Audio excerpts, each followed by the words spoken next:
Hi, my name is Jenny and I'm a freshman.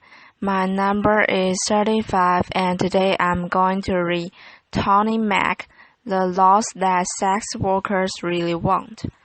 I want to talk about sex for money.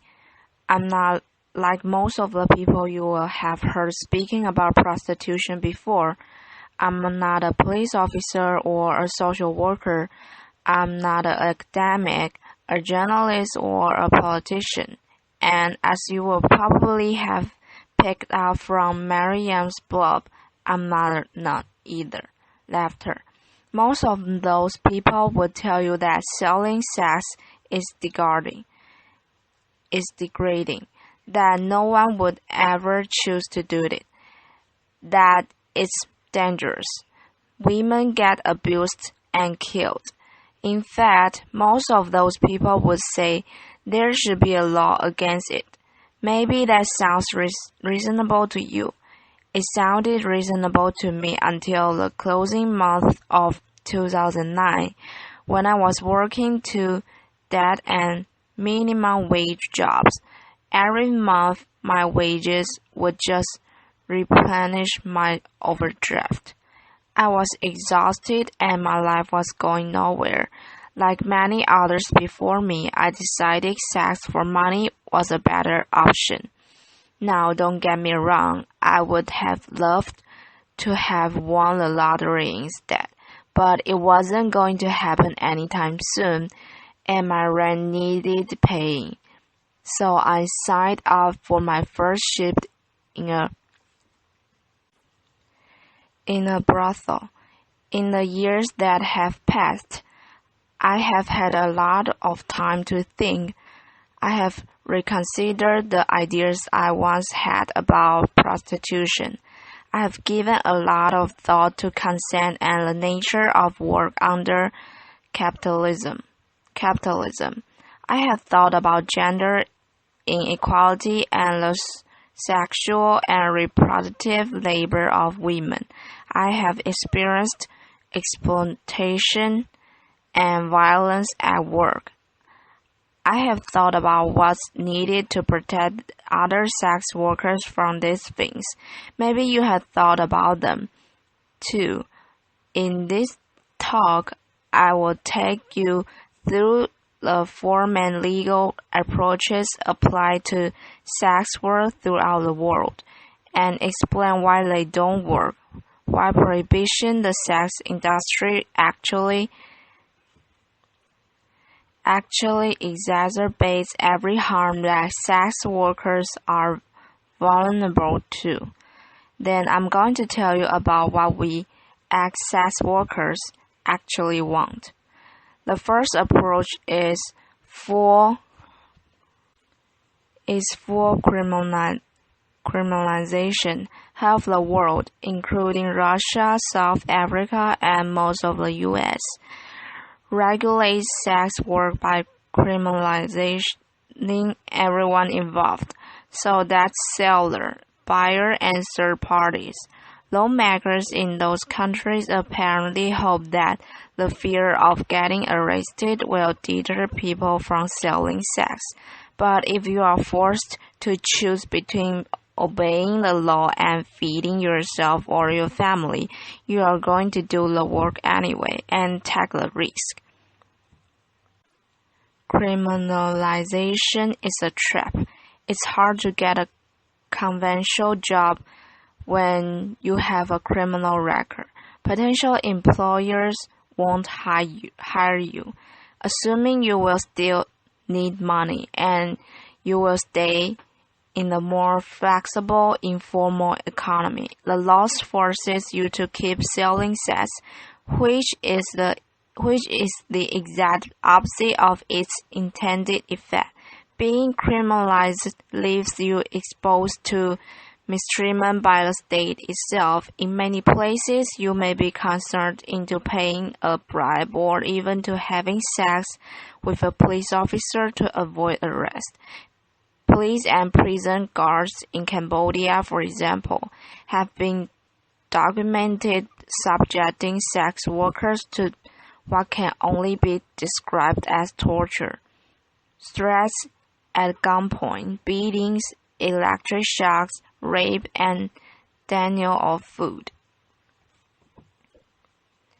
Another worry thing.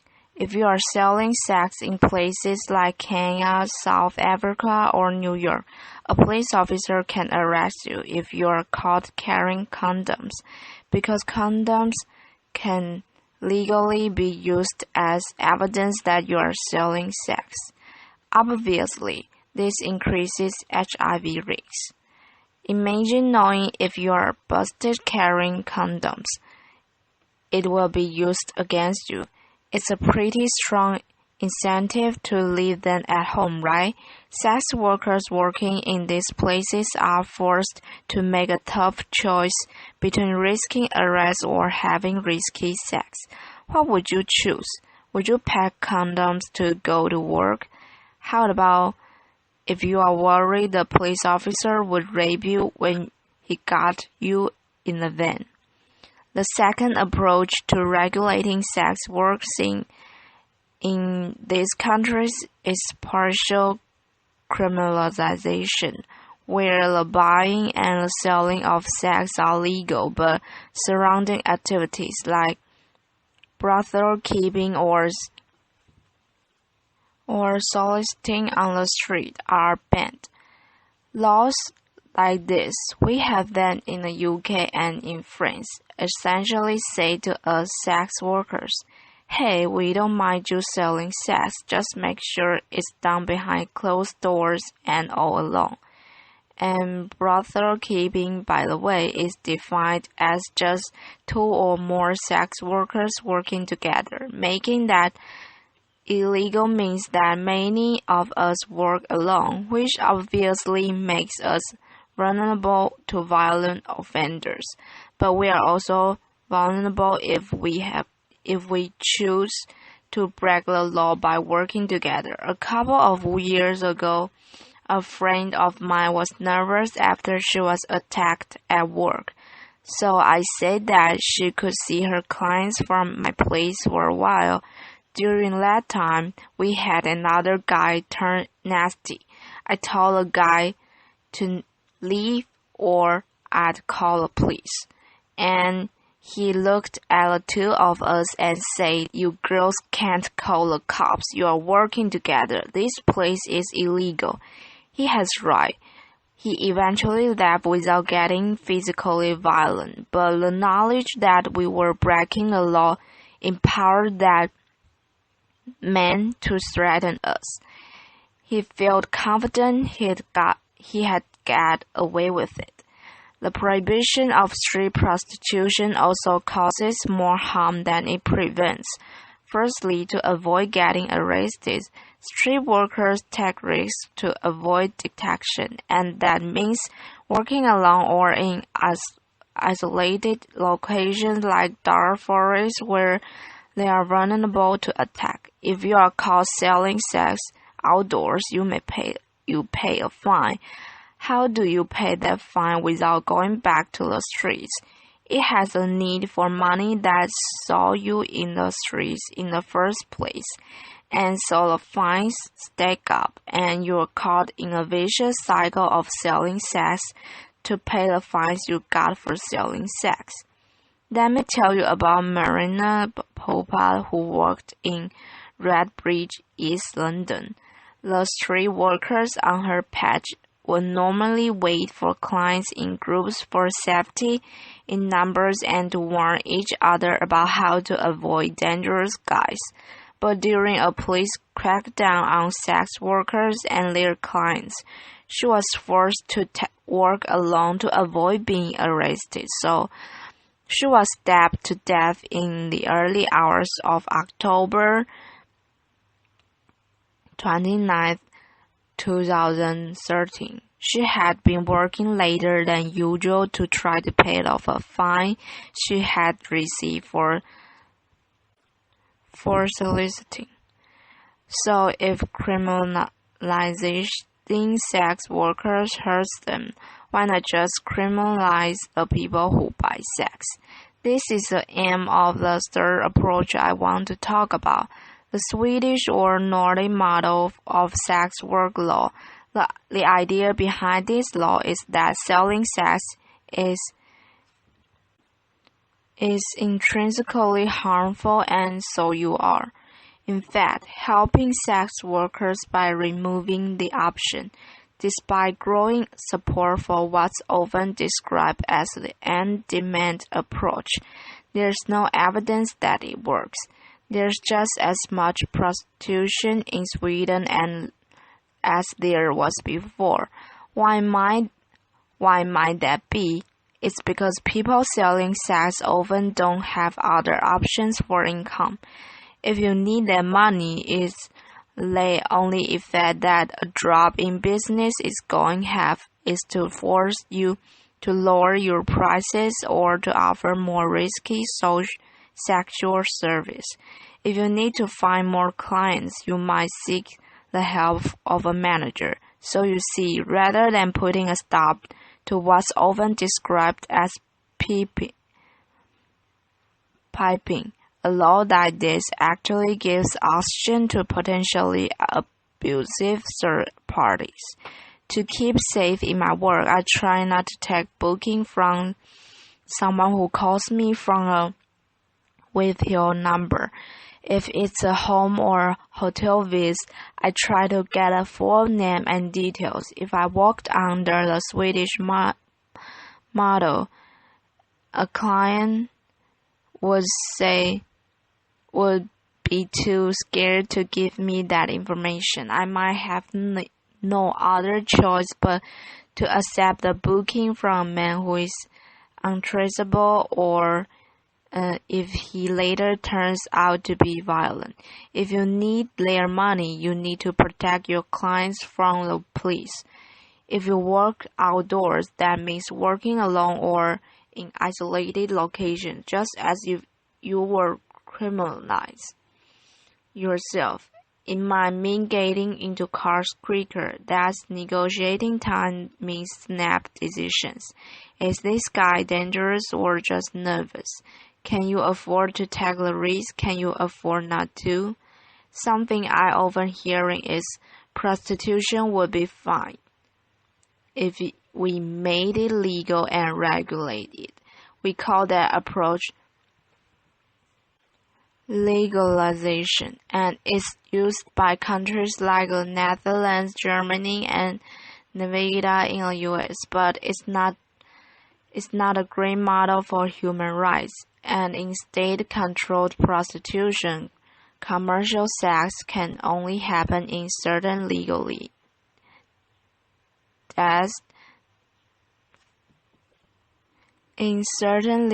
designated areas or venues, and sex workers are made to comply with special restrictions like registration and forced health checks. Regulation sounds great on paper, but politicians deliberately make regulation around the sex industry expensive and difficult to comply with.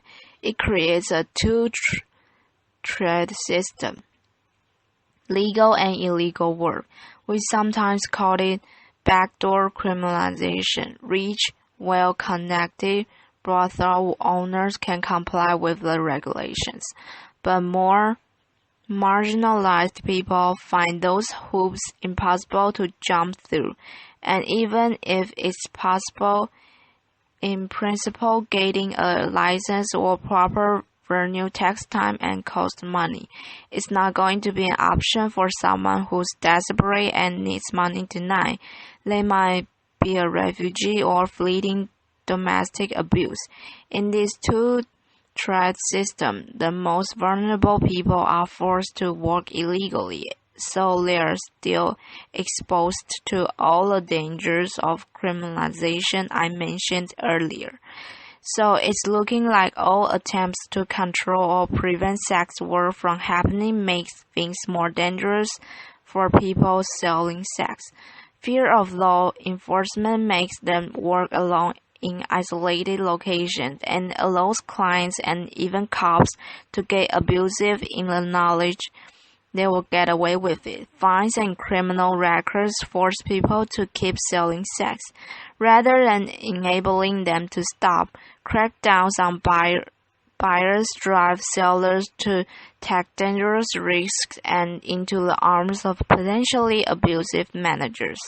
These laws also reinforce stigma and hatred against sex workers. When France temporarily brought in the Swedish model 2 years ago, ordinary citizens took it as a cue to start carrying out vigilante attacks against people working on the street. In Sweden, option surveys shows that significantly more people want sex workers to be arrested now than before the law was brought in. If prohibition is this harmful, you might ask, why is so popular? Firstly, sex work is and always have been a survival strategy for all kinds of unpopular minority groups, people of color, migrants, people with disabilities, LGBTQ people, particularly trans women. These are the groups most heavily profiled and punished through prohibition law. I don't think this is an accident. These laws have political support precisely because they target people that voters don't want to see or know about. Why else might people support prohibition? Well, lots of people have understandable fears about trafficking. Folks think that foreign women kidnapped and sold into sexual slavery can be saved by shutting a whole industry down. So let's talk about trafficking. Forced labor does occur in many industries, especially those where the workers are migrants or otherwise vulnerable. And this needs to be addressed, but it's best addressed with legislation targeting those specific abuses, not an entire industry. When 23 undocumented Chinese migrants drowned while picking coals in Morecambe Bay in 2004, there were no calls to outlaw the entire seafood industry to save trafficking victims. The solution is clearly to give workers more legal protections, allowing them to resist abuse and report it to authorities without fear of arrest. The way the term trafficking is thrown around implies that all undocumented migration into prostitution is forced. In fact, many migrants have made a decision out of economic need to place themselves into the hands of people smugglers. Many do this with the full knowledge that they will be selling sex when they reach their destination. And yes, it can often be the case that these people smugglers demand exorbitant fees. Coerce migrants into work they don't want to do and abuse them when they are vulnerable. That's true of prostitution, but it's also true of agricultural work, hospitality work, and domestic work. Ultimately, nobody wants to be forced to do any kind of work, but that's a risk many migrants are willing to take because of what they are leaving behind. If people were allowed to migrate legally, they wouldn't have to place their lives into the hands of people smugglers. The problems arise from the criminalization of migration just as they do from the criminalization of sex work itself. This is a lesson of history. If you try to prohibit something that people want or need to do, whether that's drinking alcohol or crossing borders or getting an abortion or selling sex, you create more problems than you solve. Prohibition barely makes a difference to the amount of people actually doing those things, but it makes a huge difference as to whether or not they're safe when they do them. Why else might people support prohibition? As a feminist, I know that sex industry is a site of deeply entrenched social inequality. It's a fact that most buyers of sex are men with money, and most sellers are women without. You can agree with all that, I do, and still think prohibition is a terrible policy. In a better, more equal world, maybe there would be far fewer people selling sex to survive, but you can't simply legislate a better world into existence. If someone needs to sell sex because they are poor or because they are homeless or because they are undocumented and they can't find legal work, taking away that option doesn't make them any less poor or house them or change their immigration status. People worry that selling sex is degrading. Ask yourself, is it more degrading than going hungry or seeing your children to go hungry? There's no code to ban rich people from hiring nannies or getting manicures, even though most of the people doing that labor are poor migrant women. It's the fact of poor migrant women selling sex specifically that has some feminists uncomfortable, and I can understand why the sex industry provokes strong feelings. People have all kinds of complicated feelings when it comes to sex, but we can't make policy on the basis of mere feelings, especially not over the heads of the people actually affected by those policies. If we get fixated on the abolition of sex work, we end up worrying about a particular manifestation of gender inequality rather than about the underlying causes. People get really hung up on the question, well, would you want your daughter doing it? That's the wrong question. Instead, imagine she is doing it. How safe is she at work tonight? Why isn't she safer? So we have looked for criminalization, partial criminalization, the Swedish or Nordic model, and legislation, and how they all cause harm. Something I never hear asked this. Why do sex workers want? After all, we are the ones most affected by these laws. New Zealand decriminalized sex work in 2003. It's crucial to remember that decriminalization and legislation are not the same thing. Decriminalization means the removal of laws that punitively target the sex industry, instead treating sex work much like any other kind of work.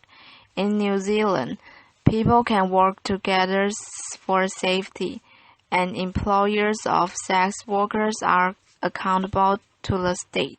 A sex worker can refuse to see a client at any time for any reason, and 96% of street workers report that they feel the law protects their rights. New Zealand hasn't actually seen an increase in the amount of people doing sex work, but decriminalizing it has made it a lot safer. But the lesson from New Zealand isn't just that its particular legislation is good, but that crucially it was written in a collaboration with sex workers, namely the New Zealand Prostitutes Collective. When it came to making sex work safer, they were ready to hear it straight from sex workers themselves. Here in the UK, I'm part of sex work that groups like the Sex Worker Open University and the English Collective of Prostitutes, and we form part of a global movement demanding decriminalization and self-determination. The universal symbol of our movement is the red umbrella. We are supported in our demands by global bodies like UNAIDS, the World Health Organization, and Amnesty International. But we need more allies. If you care about gender equality or poverty or migration or public health, then sex worker rights matter to you. Make space for us in your movements. That means not only listening to sex workers when we speak out, amplifying our voices. Resist those who slice us, those who say that a prostitute is easier to victimize, to damage, to know what's best for herself, or else to privilege and to remove from real hardship, not representative of the millions of voiceless victims. This distinction between victim and empowered is imaginary. It exists purely to discredit sex workers and make it easy to ignore us. No doubt many of you work for a living. Well, sex work is work too, just like you. Some of us like our jobs, some of us hate them. Ultimately, most of us have mixed feelings, but how we feel about our work isn't the point, and how others feel about our work certainly isn't. What's important is that we have the right to work safely and on our own terms. Sex workers are real people. We have had complicated experience and complicated responses to those experiences. But our demands are not complicated. You can't ask expensive escorts in New York City, brothels workers in Cambodia, street workers in South Africa, and every girl on the roster at my old job, Soho, and they will all tell you the same thing. You can speak to millions of sex workers and countless sex work-led organizations. We want full decriminalization and labor rights as workers. I'm just one sex worker on the stage today, but I'm bringing a message from all over the world. Thank you. Applause.